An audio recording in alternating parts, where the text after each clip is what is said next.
J'ai commencé mes études en horlogerie au lycée à Rennes.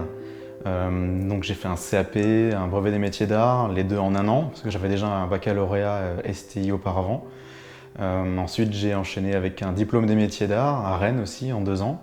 Je me suis installé en Bretagne donc il y a 2 ans pour la création d'une entreprise. Je cherche à créer des montres qui sont un peu plus artisanales, où je partage beaucoup avec le client. J'ai envie de créer justement un lien fort avec le client. La création d'une montre peut prendre plusieurs semaines, plusieurs mois parfois.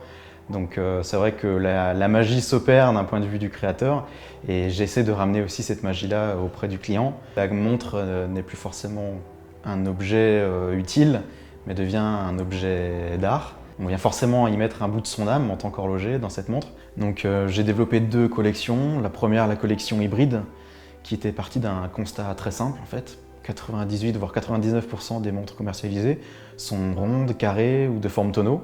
Et je me suis dit qu'il était peut-être temps de trouver un esthétique un peu original, singulier. Et l'idée m'est venue en fait de combiner ces 3 formes particulièrement connues dans l'horlogerie pour en créer une forme justement totalement singulière. On a le cadran qui est en 2 parties. Le fond du cadran qui peut être cerclé, qui peut être martelé, qui peut être poli, avec différentes finitions désirées par le client. Et on va avoir cette deuxième partie du cadran qui, elle, va présenter les index et qui, là aussi, peut être entièrement déliée en fait, de cette première partie du cadran et donc personnalisée, là aussi, par le client.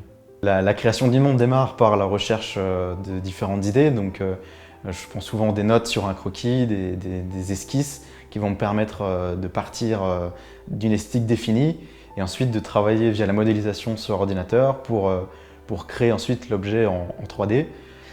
Il y a un savoir-faire traditionnel lié à l'horlogerie avec la création manuelle des pièces, mais j'essaie aussi de travailler avec des outils plus actuels, plus modernes, notamment la modélisation 3D où je dessine directement sur l'ordinateur les pièces qui vont lui donner un volume.